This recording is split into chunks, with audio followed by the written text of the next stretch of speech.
Before the foundations of the world, a divine decree echoed through eternity. The elder shall serve the younger. Two nations battled within one womb, and God whispered a prophecy that would shatter human understanding of justice. Jacob have I loved, Esau have I hated, words spoken before either child drew breath or chose between good and evil. But what ancient secrets lie hidden in this divine hatred?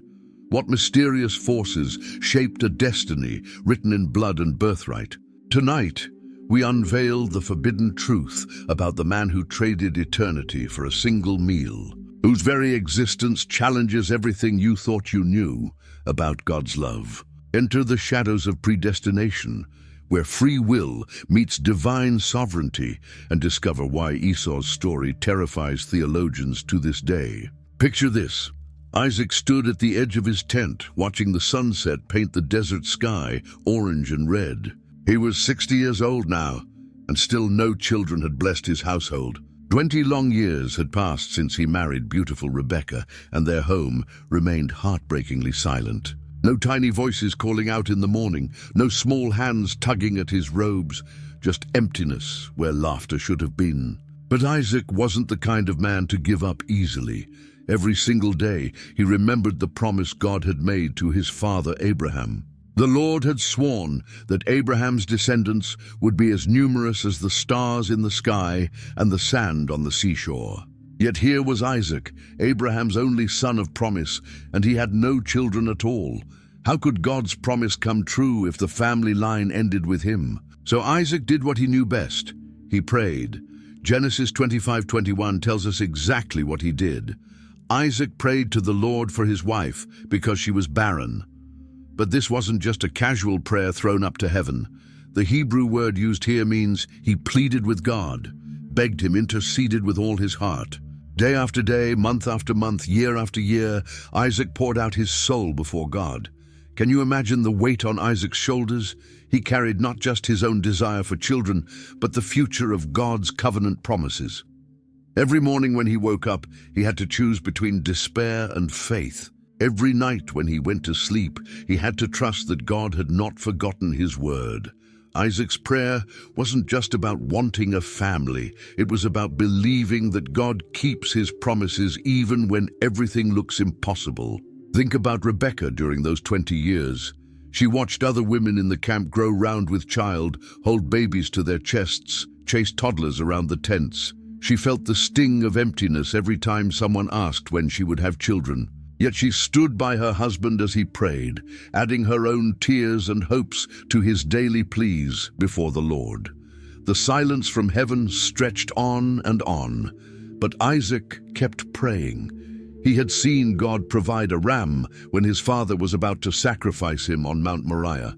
He had witnessed God's faithfulness throughout Abraham's life. So even when 20 years felt like forever, Isaac refused to stop believing that God would answer. Then one day, everything changed. After 2 decades of waiting, God finally opened Rebekah's womb. The joy in their tent must have been overwhelming. Isaac's prayers had been answered. The covenant promise would continue. But as the months went by, something very strange began to happen inside Rebekah's body. This wasn't a normal pregnancy. Genesis 25:22 describes it with words that make your skin crawl. The children struggled together within her. The Hebrew word for struggled means they were crushing each other, battling violently like warriors fighting to the death. Can you imagine what this felt like for poor Rebekah? She had waited 20 years for this blessing, and now it felt like a nightmare. The pain was unlike anything she had ever experienced. These babies weren't just moving around normally. They were at war inside her womb. The violence of their struggle was so intense that Rebekah feared for her life. She probably wondered if carrying these children would kill her. Day and night, the battle raged inside her body. She couldn't sleep, couldn't eat properly, couldn't find any position that brought relief. The other women in the camp had never seen anything like it. They whispered among themselves, wondering what could cause such a terrible pregnancy. Some probably thought it was a curse rather than a blessing. The struggle was so fierce and so constant that Rebekah reached her breaking point. Genesis 25:22 records her desperate cry, "If all is well, why am I like this?" She couldn't understand why God would answer their prayers for children only to put her through such agony. What kind of blessing comes wrapped in so much pain? But this wasn't just random suffering. Unknown to Rebekah, the violent wrestling match happening inside her womb was actually a preview of the future. These two babies were already acting out the conflict that would define their entire lives. The war between them had begun before they even took their first breath. Every kick, every punch, every struggle was setting the stage for a rivalry that would last for generations. Rebekah didn't know it yet, but she was carrying the seeds of two nations that would be locked in conflict for centuries to come. The pain she felt was the birth pangs of a struggle that would echo through history. Rebekah had reached her limit. The constant battle inside her womb was driving her to desperation. She needed answers, and she needed them now.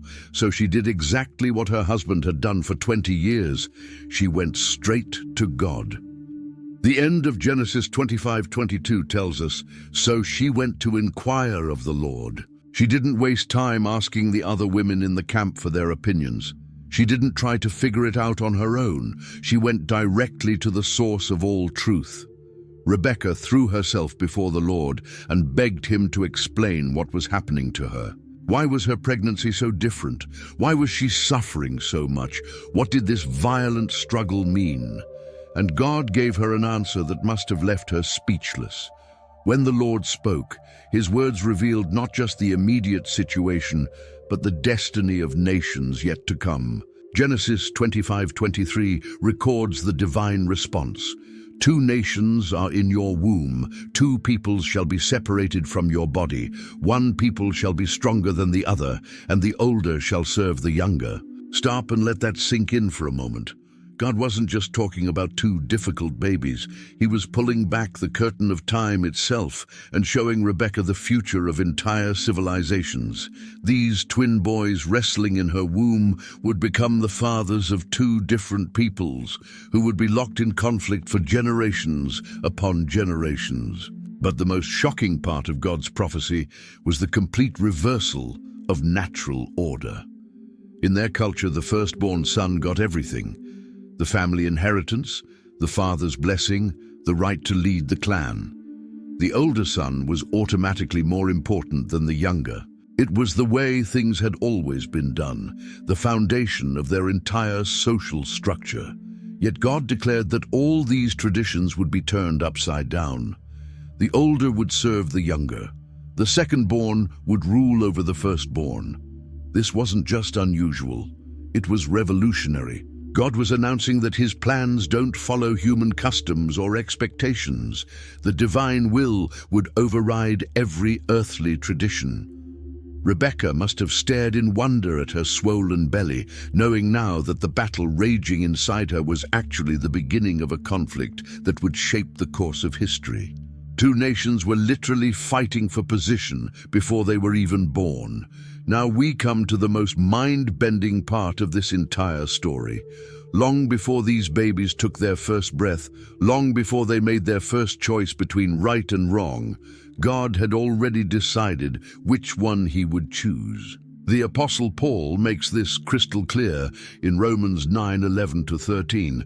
"For the children being not yet born, nor having done any good or evil, that the purpose of God according to election might stand, not of works, but of him that calls. It was said unto her, The older shall serve the younger. As it is written, Jacob have I loved, but Esau have I hated." Think about what this means for just a moment. Before Esau could say his first word, before he could take his first step, before he could make a single decision about how to live his life, God had already determined his destiny. This wasn't based on God looking into the future and seeing what kind of person Esau would become. This was based on nothing except God's own sovereign will. This completely shatters our normal way of thinking about fairness and justice. We want to believe that God's love and favor depend on how good we are, how hard we try, how much we deserve His blessing. We like to think that if we just work hard enough and make the right choices, we can earn God's approval. But Esau's story destroys that comfortable illusion. God's choice had nothing to do with merit, nothing to do with effort, nothing to do with worthiness. Jacob was chosen, and Esau was rejected based entirely on the mysterious purposes of God's will. Before either twin had done anything good or evil, the divine decision had already been made. One would be loved, the other would be hated. One would be chosen, the other would be passed by. This doctrine of divine election is one of the most difficult teachings in all of Scripture. It forces us to confront the absolute sovereignty of God and the complete inability of human beings to control their own eternal destiny. We are not in charge of whether God chooses us or rejects us. That decision belongs to Him alone. The uncomfortable truth is that Esau was marked for rejection before he ever had the chance to prove himself worthy or unworthy. His fate was sealed in the mind of God before time began. This wasn't cruel arbitrariness on God's part. It was the outworking of divine purposes far beyond human understanding. When the time finally came for Rebekah to give birth, everything seemed to follow the expected pattern. Genesis 25:25 describes the moment, and the first came out red. He was like a hairy garment all over. So they called his name Esau. There he was, the firstborn son, covered with reddish hair from head to toe. By every law of nature and custom, this baby boy should have been the heir to God's covenant promises. In their culture, being born first meant everything. The firstborn received a double portion of the inheritance. He got the family blessing. He became the leader of the clan when his father died. He carried on the family name and traditions. If you were born first, you won the lottery of life. If you came second, you got whatever was left over. So when Esau emerged from Rebekah's womb first, it looked like he had secured his place as the important son. Isaac probably held his firstborn boy with pride, thinking, "This is the child who will continue Abraham's line. This is the son through whom God's promises will be fulfilled." By all human reasoning, Esau had claimed the prize. But God had already spoken a different word. The older would serve the younger. This meant that every normal expectation, every cultural tradition, every reasonable assumption was about to be shattered. Esau might have won the race out of the womb, but he had already lost the race for God's favor. The divine decree had overruled the birth order. This reversal wasn't an accident or a mistake. It was God's deliberate plan to demonstrate that His ways are not our ways. Human society prizes the firstborn, but God had chosen the secondborn. People value natural order, but God delights in supernatural reversals. The world crowns the obvious winner, but God often picks the underdog. Throughout Scripture, we see this pattern repeated over and over. Isaac was chosen over Ishmael. Jacob was chosen over Esau. Joseph was exalted over his older brothers. David was picked over his older siblings. God seems to take special pleasure in turning human expectations upside down. Esau's birthright was both a blessing and a curse. Yes, he was first, but God had already determined that being first wouldn't matter. The prize that should have been his by right of birth was destined to slip through his fingers. Of all the difficult statements in Scripture, few are more shocking than Romans 9:13. Jacob have I loved, but Esau have I hated. How can a loving God hate someone before they're even born? These words have troubled believers for centuries and sparked countless theological debates. But we can't ignore them just because they make us uncomfortable.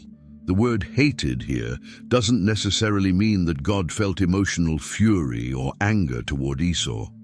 In Hebrew and Greek culture, this language was sometimes used to express a strong preference or choice. When Jesus said in Luke 14:26 that his followers must hate their father and mother, he was using the same kind of comparative language. He meant that our love for him should be so strong that all other loves seem like hatred in comparison. But even with this understanding, we can't soften the statement too much. God made a clear, definitive choice between these twins. Jacob was the object of divine love and election. Esau was the object of divine rejection and hatred. There's no getting around the fact that God deliberately picked one brother over the other before either had done anything to deserve favor or punishment. This divine hatred wasn't based on God's foreknowledge of what Esau would do wrong. It wasn't punishment for future sins or reward for future righteousness. The choice was made entirely in the sovereign will of God, completely independent of any human actions or decisions. Esau was hated simply because God chose to hate him. This challenges every natural instinct we have about justice and fairness. We want God's love to be conditional, earned by good behavior and lost by bad behavior. We want divine favor to make sense according to human standards of merit and worthiness. But God's choice of Jacob over Esau shows us that divine election operates by entirely different rules. The mystery deepens when we realize that this choice was made not just for individuals, but for entire nations. God's love for Jacob meant blessing for the nation of Israel. God's hatred for Esau meant centuries of conflict for the nation of Edom. One divine decision in eternity past shaped the destiny of millions of people who hadn't even been born yet. Some try to explain this by saying God simply knew in advance what kind of people Jacob and Esau would become. But Paul specifically says in Romans 9:11 that God's choice was made before the children had done any good or evil. The election wasn't based on foreseen actions. It was based purely on the purpose of God. God's prophecy about these wrestling twins reached far beyond their individual lives. He was looking down the corridor of time, seeing the great nations that would spring from each brother's seed. The implications of his choice between Jacob and Esau would ripple through centuries of human history. Jacob would become Israel, and from his 12 sons would come the 12 tribes that would inherit the promised land. Through Jacob's lineage would flow kings like David and Solomon, prophets like Isaiah and Jeremiah, and ultimately the Messiah himself. The nation born from Jacob would be called God's chosen people, the apple of his eye, the recipients of his special covenant love.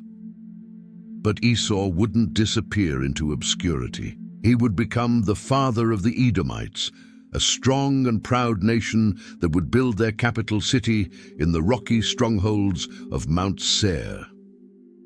Genesis 36 gives us the genealogy of Esau's descendants, showing how they multiplied and became a powerful people in their own right. They were warriors and traders, skilled in warfare and wealthy from commerce. The prophecy in Genesis 25:23 had declared, "One people shall be stronger than the other." Throughout history, we see this playing out in the relationship between Israel and Edom. Sometimes the Edomites had the upper hand, controlling important trade routes and building impressive cities. Sometimes Israel dominated, conquering Edomite territory and making them pay tribute. But the ultimate fulfillment of "the older shall serve the younger" came during the reign of King David. 2 Samuel 8:14 records, "He put garrisons in Edom. Throughout all Edom, he put garrisons, and all the Edomites became David's servants." The older brother's descendants were finally serving the younger brother's descendants, exactly as God had foretold before either was born. The conflict between these two nations would become legendary. The Edomites would refuse to let Israel pass through their territory during the wilderness wandering. They would raid Israelite settlements, ally with Israel's enemies, and celebrate when Jerusalem fell to foreign invaders. The prophet Obadiah would pronounce God's judgment on Edom for their treatment of their brother nation Israel. Every battle between Israel and Edom was essentially a continuation of the struggle that began in Rebekah's womb. Two nations fighting, just as two babies had fought before they were born. The wrestling match that had caused Rebekah so much pain was still going on centuries later. Played out on the stage of international politics and warfare, Esau's story confronts us with questions that have no easy answers. If God chooses some people and rejects others before they're even born, what does that say about divine justice? If Esau was hated by God from the beginning, did he ever really have a chance to change his destiny? Was he doomed to fail before he even started? These questions have divided the church for centuries. Some theologians argue that God's election must be based on his foreknowledge, that he looked ahead in time, saw the choices each person would make, and chose or rejected them accordingly.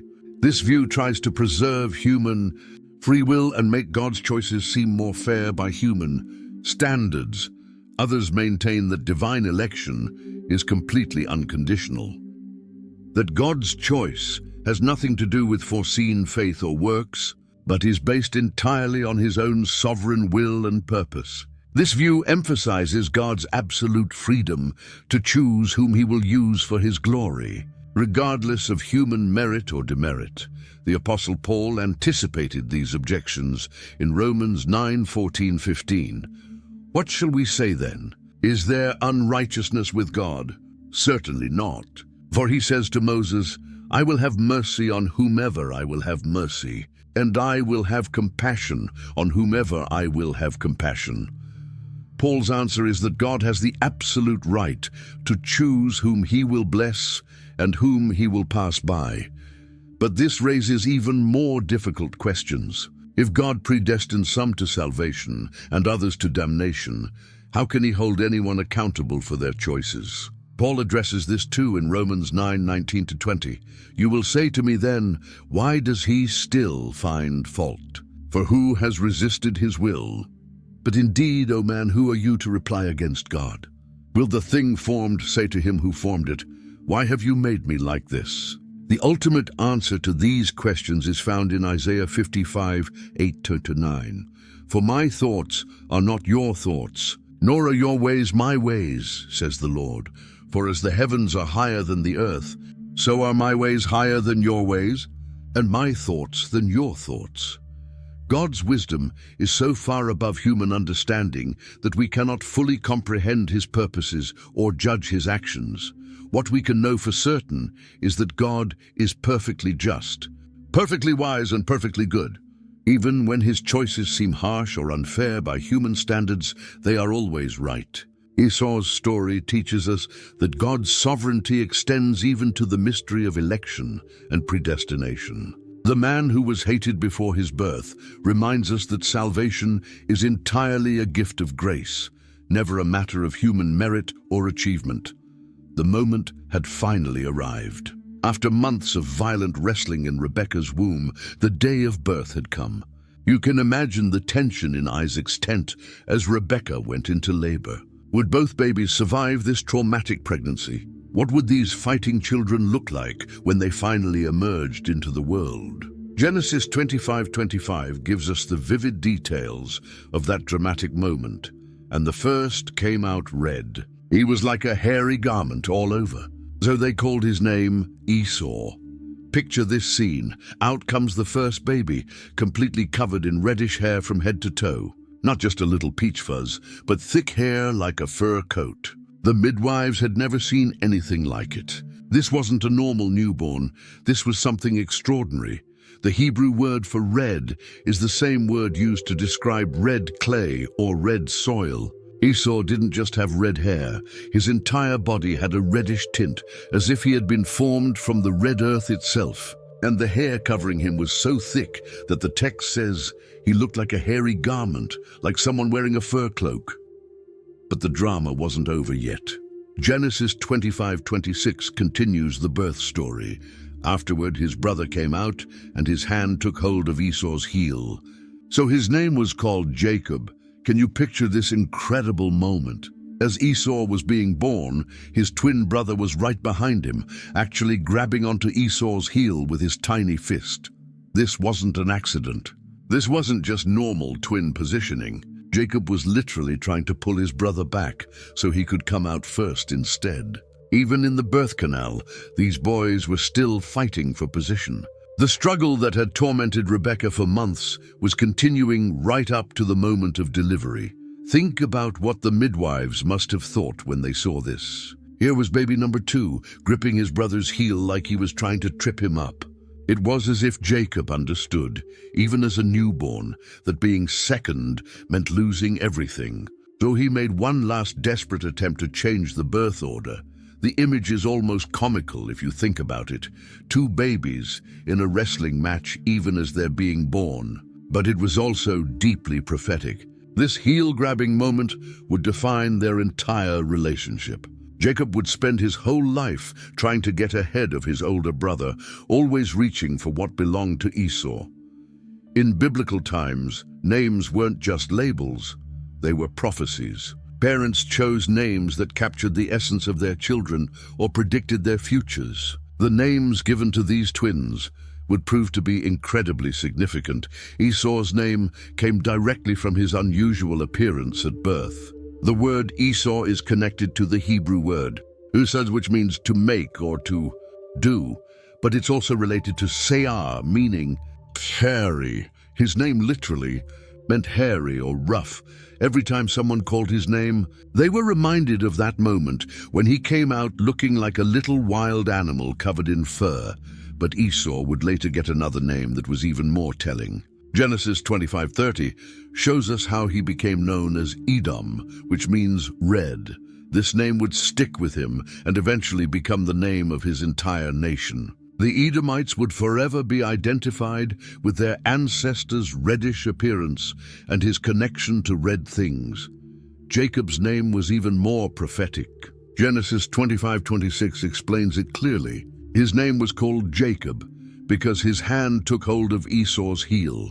The name Jacob comes from the Hebrew word akev, meaning heel, but it also carries the idea of following closely behind, or even more significantly, supplanting or deceiving. A heel grabber isn't just someone who follows behind. It's someone who trips you up, who pulls you back so they can get ahead. In their culture, calling someone a heel grabber was like calling them a schemer or a trickster. Jacob's name basically meant the one who takes your place by deception. Years later, when Esau realized how perfectly his brother's name fit his character, he would cry out in Genesis 27:36, "Is he not rightly named Jacob? For he has supplanted me these 2 times."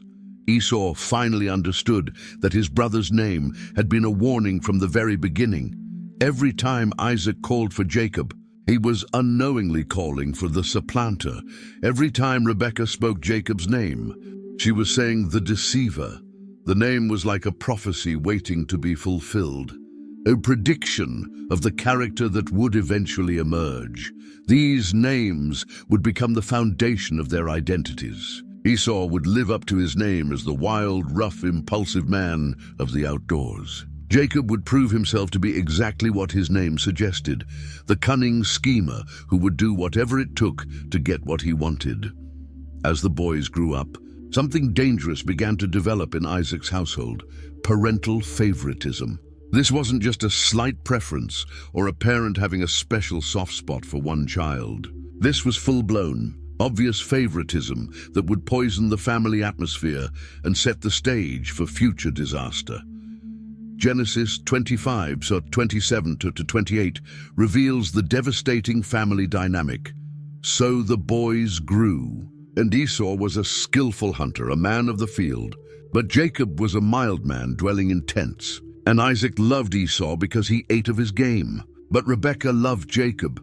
Look at that carefully. Isaac's love for his son was tied directly to what Esau could do for him. Isaac was now an old man, and his taste buds had become one of his greatest pleasures. He couldn't see well anymore, his body was weak, but he could still enjoy a good meal. And Esau had become a master hunter who knew exactly how to prepare wild game the way his father liked it. The smell of roasted venison cooking over the fire would make Isaac's mouth water with anticipation. But here's what's so tragic about this favoritism. Isaac's love was conditional. He didn't love Esau for who he was as a person. He loved him for what he could provide. Every time Esau came home with a fresh deer or gazelle, Isaac's face would light up. "There's my boy. What did you bring me today?" The message was clear. Esau's value as a son was tied to his ability to satisfy his father's appetite.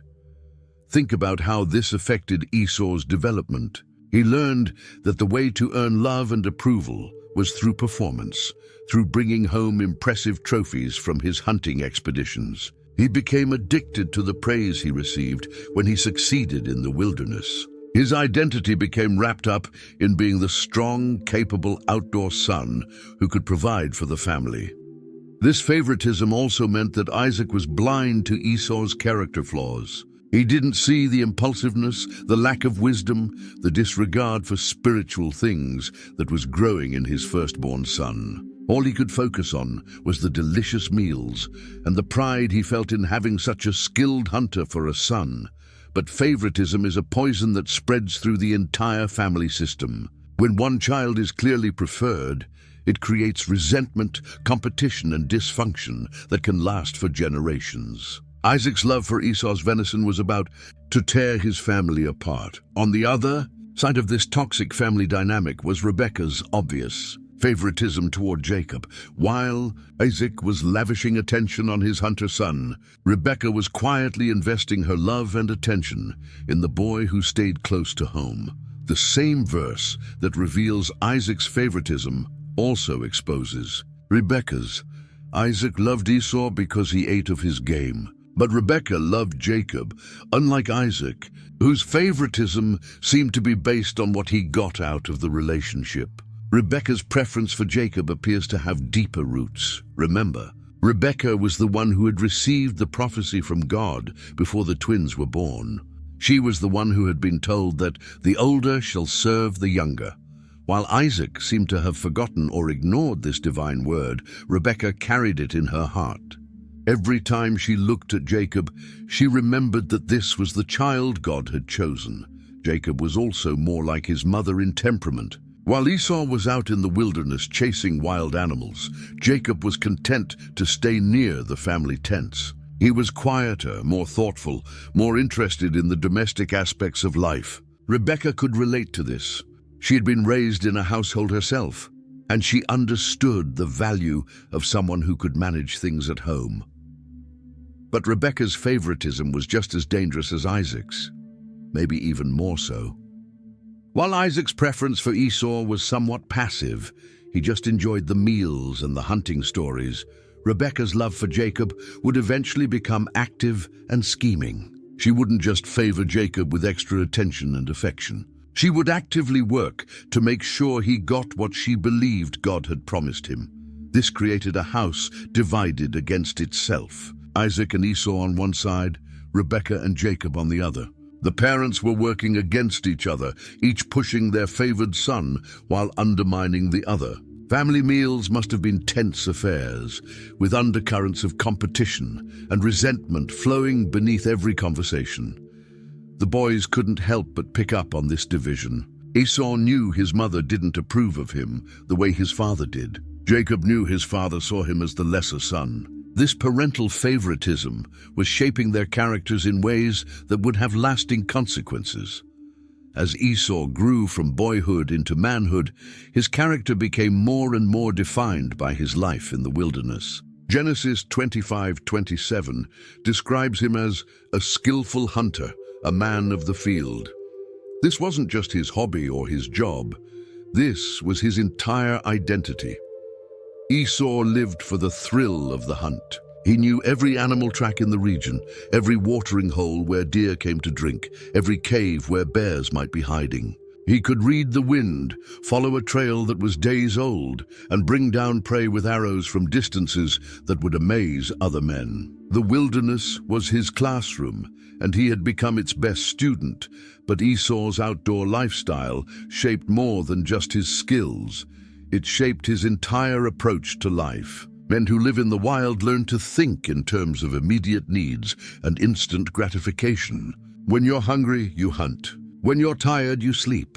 When you see an opportunity, you take it without thinking about long-term consequences. This is exactly what we see developing in Esau's character. He became a man driven by his appetites and impulses. If he wanted something, he wanted it right now. If he was hungry, food became the most important thing in the world. If he was angry, he acted on that anger immediately. The wilderness doesn't teach you patience or planning. It teaches you to survive in the moment. Esau's identity became wrapped up in his physical strength and abilities. He was proud of his muscles, proud of his hunting skills, proud of his reputation as a man who could survive anywhere. But this pride in his physical capabilities came with a corresponding neglect of spiritual and intellectual development. While other men his age might be learning about family traditions, studying the promises God had made to their grandfather Abraham, or developing wisdom and judgment, Esau was focused on becoming the ultimate outdoorsman. He could track a wounded animal for miles, but he couldn't track the consequences of his own actions. The wilderness made Esau self-reliant in some ways, but it also made him short-sighted. Animals don't plan for next year, they just try to survive today. And Esau was becoming more like the animals he hunted than the man of God he should have been becoming. While Esau was developing his identity in the wilderness, Jacob was becoming a completely different kind of man. Genesis 25:27 describes him as a mild man, dwelling in tents. The word mild here doesn't mean weak or timid. It means complete, mature, or even perfect in the sense of being well developed. Jacob was what we might call a homebody. While his brother was chasing animals across the desert, Jacob was content to stay near the family camp. He learned the domestic arts, understood how to manage livestock, and became skilled in all the practical aspects of running a household. But Jacob's tent-dwelling lifestyle gave him something his brother lacked: time to think. While Esau was focused on immediate survival in the wilderness, Jacob had the luxury of contemplation. He could observe family dynamics, think about the future, and plan ahead. He became a student of human nature rather than animal nature. Living close to home also meant that Jacob was constantly exposed to the family's spiritual heritage. He heard the stories about his grandfather Abraham's encounters with God. He listened to his father Isaac talk about God's promises and blessings. He understood the significance of the covenant in a way that his wilderness-dwelling brother never did. Jacob developed what we might call strategic thinking. While Esau was reactive, responding immediately to whatever situation presented itself, Jacob was proactive. He thought about what he wanted and then figured out how to get it. He understood that the most important things in life required patience and planning. This doesn't mean Jacob was necessarily more righteous than Esau. His calculating nature would eventually lead him to deceive his father and steal his brother's blessing. But it does mean that Jacob understood the value of spiritual things in a way that Esau never did. He recognized that being the heir to God's covenant was worth more than any amount of physical comfort or immediate gratification.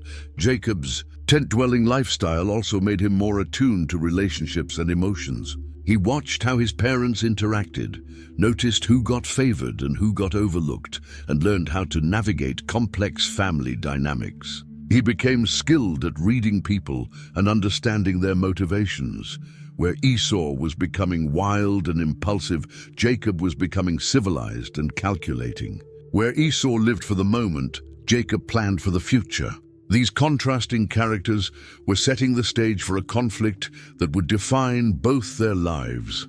As the twins grew into young men, it became clear that they weren't just different in personality. They had developed completely opposite value systems. What mattered most to one brother meant almost nothing to the other. Esau's values centered around immediate physical satisfaction.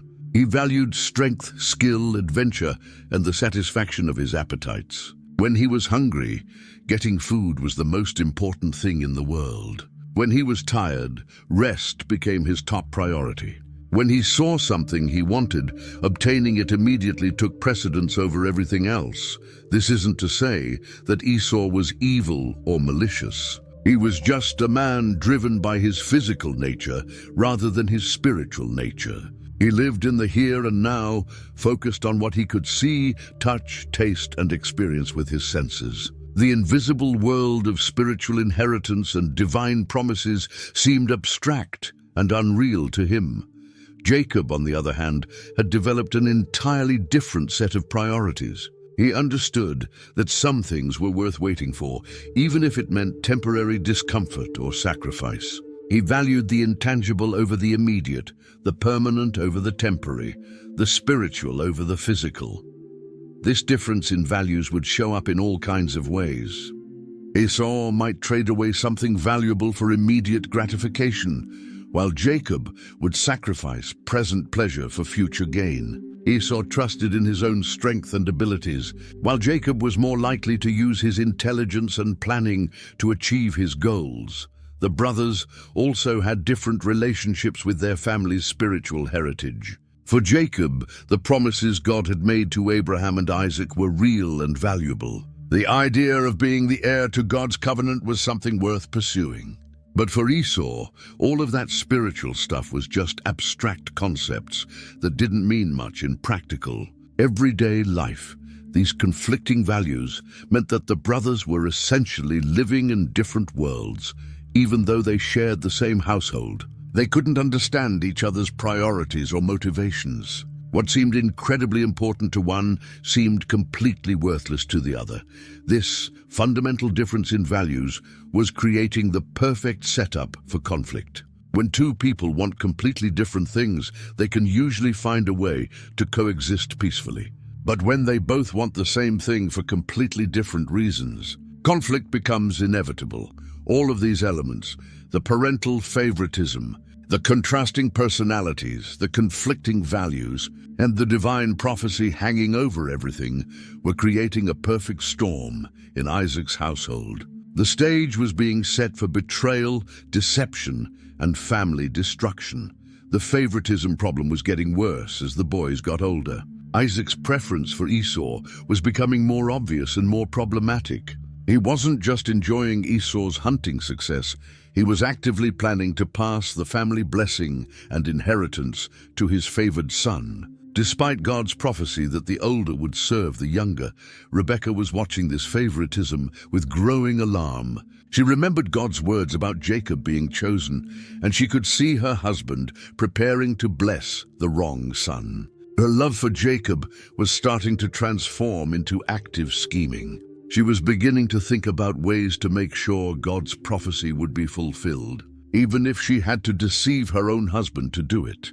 The brothers themselves were growing increasingly different in every way that mattered. Esau's impulsive, immediate gratification approach to life was making him careless about things that should have been precious to him. Jacob's calculating, long-term thinking was making him more and more resentful of his second-born status. Jacob knew he was the chosen one according to God's prophecy, but he was watching his father prepare to give everything to Esau instead. This created a sense of injustice and desperation that would eventually drive him to take matters into his own hands. If God's will wasn't going to happen naturally, maybe it needed some human assistance. The family dynamics were becoming toxic. Instead of working together toward common goals, everyone was pursuing their own agenda. Isaac wanted to bless his favorite son. Rebekah wanted to ensure Jacob's success. Esau wanted to maintain his position as the firstborn. Jacob wanted what he believed God had promised him. All of these conflicting desires and loyalties were creating pressure that would eventually explode in deception and betrayal. The foundation was being laid for one of the most dramatic family conflicts in all of Scripture. The man who was hated by God before his birth was also being set up for betrayal by the people who should have loved him most. It was just another hunting day for Esau. He had left camp early that morning with his bow and arrows, tracking game across the wilderness as he had done countless times before. But this particular day would be different from all the others. This would be the day that changed everything. Genesis 25:29 sets the scene. Now Jacob cooked a stew, and Esau came in from the field, and he was weary. Picture Esau stumbling back into camp after what must have been a brutal day in the wilderness. His clothes were torn from pushing through thorny bushes. His face was burned red from the desert sun. His muscles ached from hours of tracking animals that had managed to escape his arrows. But worst of all, Esau was starving. Not just normally hungry, he was famished to the point of desperation. Maybe he had been hunting for days without success. Maybe he had gotten lost and run out of food. Maybe he had been so focused on chasing one particular animal that he had forgotten to eat. Whatever had happened out there in the wilderness, Esau had reached the point where food was the only thing that mattered. As he dragged himself toward his family's tents, a smell hit his nostrils that made his mouth water instantly. Someone was cooking and it smelled incredible. The aroma of seasoned stew bubbling over a fire was like torture to his empty stomach. His body was crying out for nourishment, and every step toward that delicious smell felt like agony. There by the cooking fire sat Jacob, calmly stirring a pot of red lentil stew. The same Jacob who never went hunting, who never took risks in the wilderness, who always stayed safely at home while Esau was out risking his life to provide for the family. And now here was Jacob, well-fed and comfortable, cooking what looked like the most beautiful meal Esau had ever seen. The irony of the moment was crushing. Esau, the great hunter who was supposed to feed everyone else, was now desperately in need of food. Jacob, the quiet tent dweller who never contributed to the family's meals, was the one holding the key to Esau's survival. The roles were completely reversed, and Jacob was about to take full advantage of the situation. Esau's physical exhaustion was about to collide with Jacob's patient planning. The man of action was at the mercy of the man of calculation, and Jacob had been waiting for exactly this kind of moment. Jacob looked up from his cooking pot and saw his brother approaching. One glance at Esau told Jacob everything he needed to know. This wasn't just a tired hunter coming home from a normal day.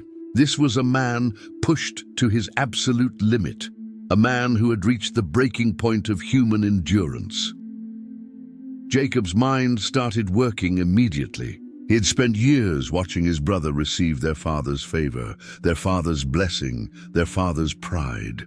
He had listened to Isaac talk about passing the family inheritance to Esau simply because he had been born first. Jacob knew that according to God's prophecy, he should be the heir, but according to human custom, everything would go to Esau.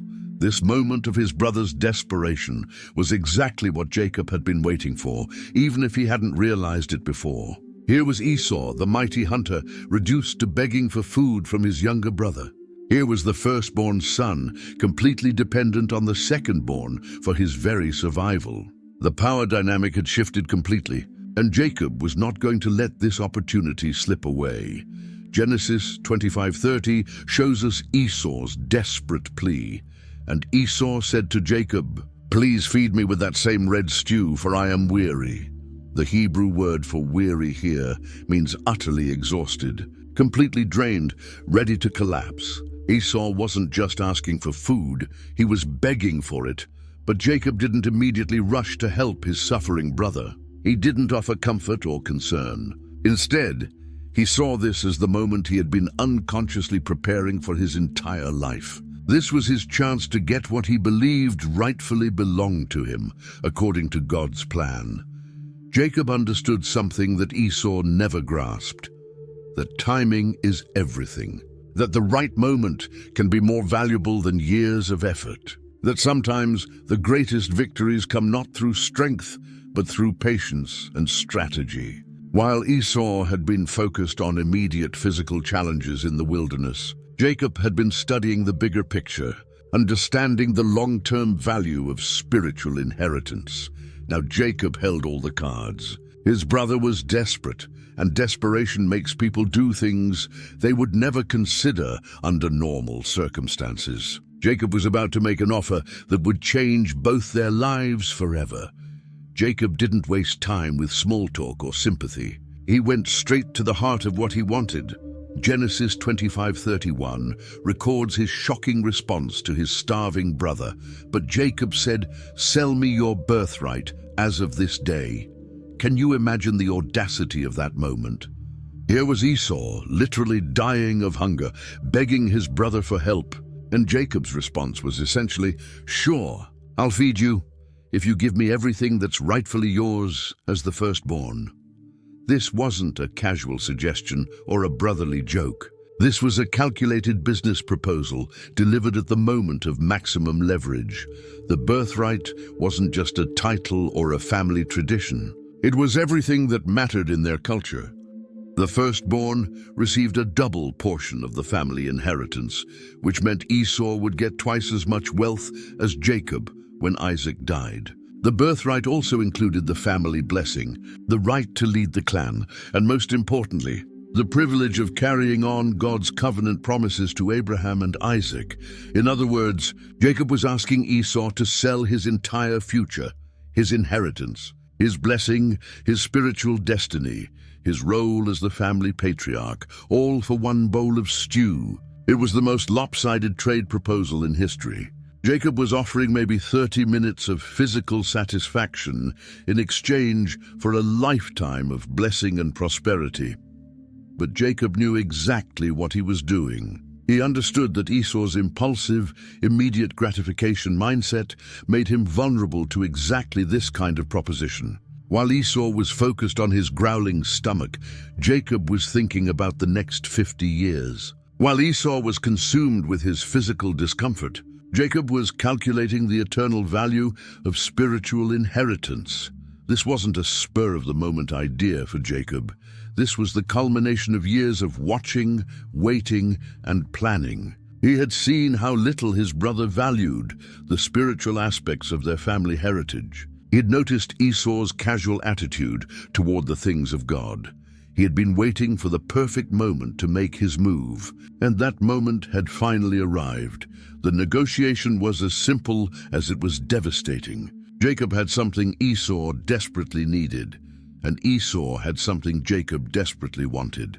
The question was whether Esau's hunger was strong enough to make him trade away his entire birthright for temporary relief. Esau's response to Jacob's proposal reveals everything we need to know about his character and his values. Genesis 25:32 records his tragic reasoning. And Esau said, "Look, I am about to die. So what is the use of a birthright to me?" Stop and think about what Esau was saying here. He was claiming that he was literally at death's door, that his hunger was so severe that he would die if he didn't eat immediately. Now maybe he was genuinely in serious physical distress, but more likely this was the kind of dramatic exaggeration that hungry people often make when they're uncomfortable. But even if we take Esau at his word, even if he really believed he was about to die, his logic was still completely flawed. He was essentially saying, "What good is my inheritance if I'm dead?" But here's what he failed to consider. Even if he was genuinely close to death, trading away his birthright was permanent. While his hunger was temporary, Esau could have said, "Jacob, I'm your brother, and I'm in desperate need. Please help me, and I promise I'll make it up to you later." He could have offered Jacob money or livestock or hunting services. He could have asked their father Isaac to intervene. He could have sent servants to get food from neighboring camps. There were dozens of ways to solve his immediate problem without giving up his eternal inheritance, but Esau's mind didn't work that way. He was incapable of seeing past his immediate physical discomfort to the long-term consequences of his decision. His entire world had shrunk down to the gnawing pain in his stomach and the delicious smell coming from Jacob's cooking pot. Everything else, his future, his family's blessing, his spiritual heritage, his descendants' destiny, became irrelevant in the face of his immediate need. This is the tragedy of living by impulse instead of wisdom. When you're driven entirely by your physical appetites and immediate desires, you lose the ability to think clearly about consequences. Esau's hunger had literally clouded his judgment, to the point where he couldn't see that he was about to make the worst trade in human history. What makes this even more tragic is that Esau wasn't thinking like a dying man. He was thinking like a man who expected to live but couldn't imagine waiting even a few more hours for relief. A truly dying man would be thinking about his legacy, his family, his spiritual condition. But Esau was just thinking about his stomach. Jacob wasn't taking any chances. He knew his brother well enough to know that Esau might change his mind once his hunger was satisfied. So he demanded more than just a verbal agreement. He required a binding oath that would make the transaction legally and spiritually irreversible. Genesis 25:33 shows us Jacob's insistence on absolute certainty. Then Jacob said, "Swear to me as of this day." So he swore to him and sold his birthright to Jacob. Jacob wasn't going to let his brother eat until the deal was completely sealed. No food would change hands until Esau had sworn a solemn oath before God. In their culture, an oath was the most serious kind of promise you could make. When you swore an oath, you were calling God himself as your witness. You were essentially saying, "May God punish me if I break this promise." Breaking an oath wasn't just dishonest. It was a sin against God himself. Jacob understood the power of oaths. He knew that once Esau swore this promise, it would be nearly impossible for him to take it back later. Even if Esau regretted his decision, even if Isaac disapproved, even if the whole family was upset about it, the oath would still be binding. Jacob was making sure that this moment of weakness would have permanent consequences. But think about what this oath meant for Esau. By swearing before God that he was selling his birthright, he was essentially declaring that he valued a bowl of stew more than God's covenant promises. He was announcing to heaven and earth that his physical comfort was more important to him than his spiritual inheritance. This wasn't just a business transaction, it was a spiritual declaration. Esau was formally renouncing his claim to the blessings that God had intended for Abraham's family line. He was voluntarily removing himself from the covenant promises and handing them over to his younger brother. The tragic irony is that Esau probably didn't fully understand what he was doing. He was so focused on getting food that he didn't think about the spiritual implications of his oath. He was swearing away his divine inheritance without even realizing it. The oath that was supposed to simply close a deal was actually closing the door on his entire spiritual future. Jacob, on the other hand, understood exactly what was happening. He was gaining far more than just a legal claim to the family inheritance. He was obtaining God's covenant blessings through his brother's own sworn testimony. The moment Esau finished swearing his oath, Jacob immediately provided the food. There was no delay, no additional conditions, no time for second thoughts. Genesis 25:34 describes the scene, "And Jacob gave Esau bread and stew of lentils. Then he ate and drank, arose, and went his way." Picture this moment carefully. Esau grabbed that bowl of red lentil stew like a man who hadn't eaten in days. He probably didn't even taste it properly. He was too desperate to savor the flavors. He wolfed down the food, gulped down whatever drink Jacob provided, and satisfied his immediate hunger as quickly as possible. But notice what happened next. As soon as Esau's physical need was met, as soon as his stomach stopped growling and his energy was restored, he simply got up and walked away. There was no conversation about what had just happened, no discussion of the implications, no moment of reflection about the trade he had just made.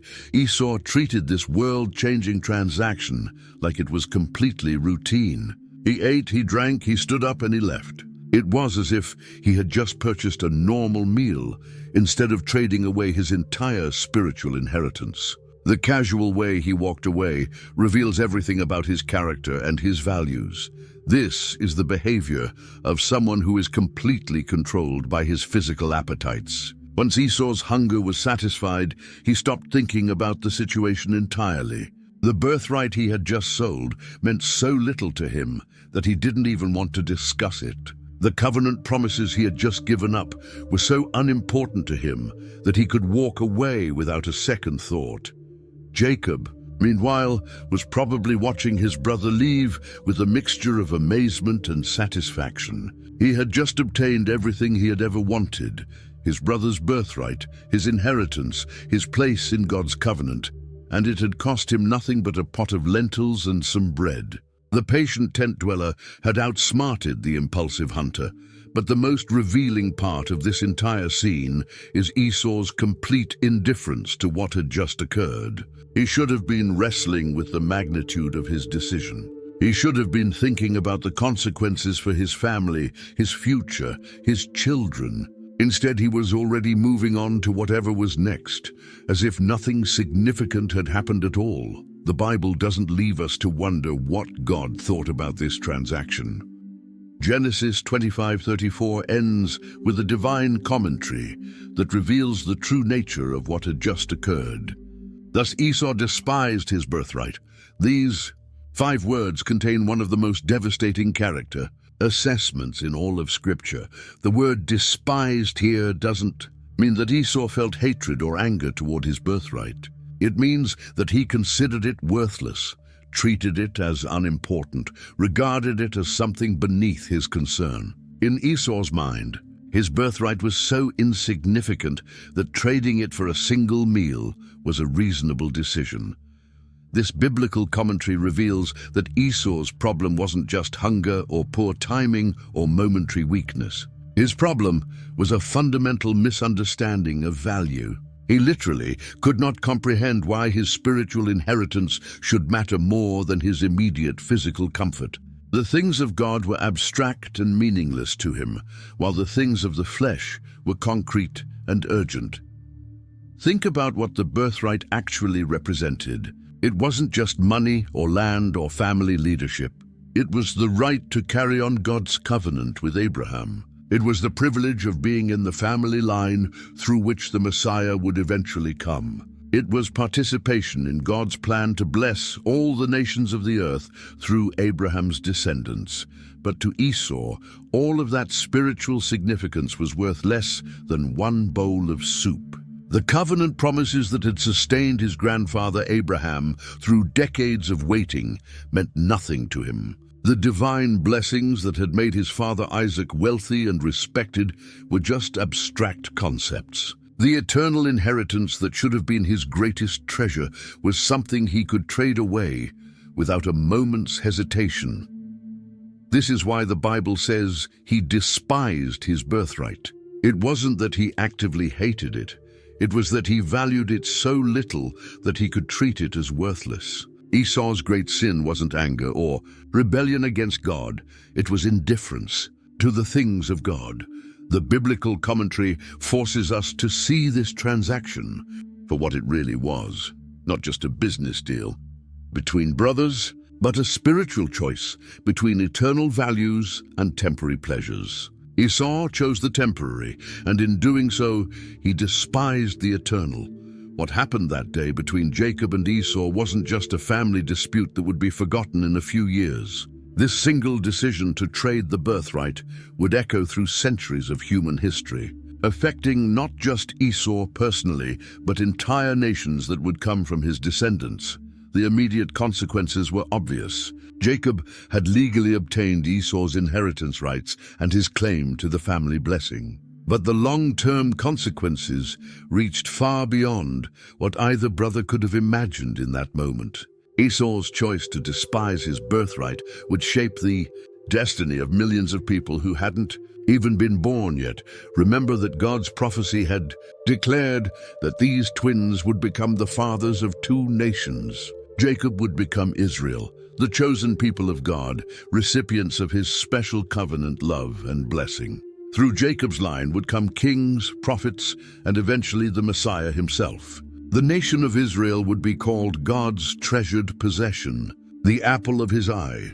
But Esau would become the father of the Edomites, and his decision to despise his birthright would mark his descendants as well. The Edomites would be a strong people, skilled in warfare and successful in trade. But they would also be characterized by the same indifference to spiritual things that marked their ancestor Esau.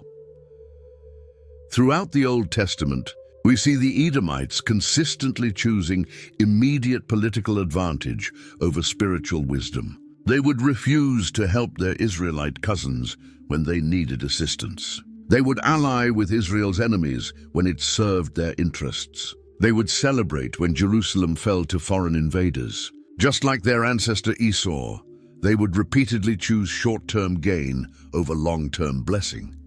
The prophet Obadiah would eventually pronounce God's judgment on Edom for their treatment of Israel, saying in Obadiah 1:10, "For violence against your brother Jacob, shame shall cover you, and you shall be cut off forever." The descendants of Esau would face divine judgment, partly because they inherited their ancestors' disregard for God's covenant people. But the consequences reached even further than that. Hebrews 12:16-17 uses Esau as a warning to all believers, lest there be any fornicator or profane person like Esau, who for one morsel of food sold his birthright.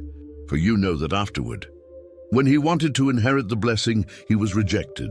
For he found no place for repentance, though he sought it diligently with tears. Esau's story became a warning for all time about the danger of valuing temporary pleasure over eternal inheritance. His decision to trade away his birthright for immediate gratification became the biblical example of what happens when someone treats holy things as common, when someone chooses the physical over the spiritual, when someone lives for the moment instead of for eternity. The man who was hated by God before his birth had now proven by his own actions that God's hatred was justified.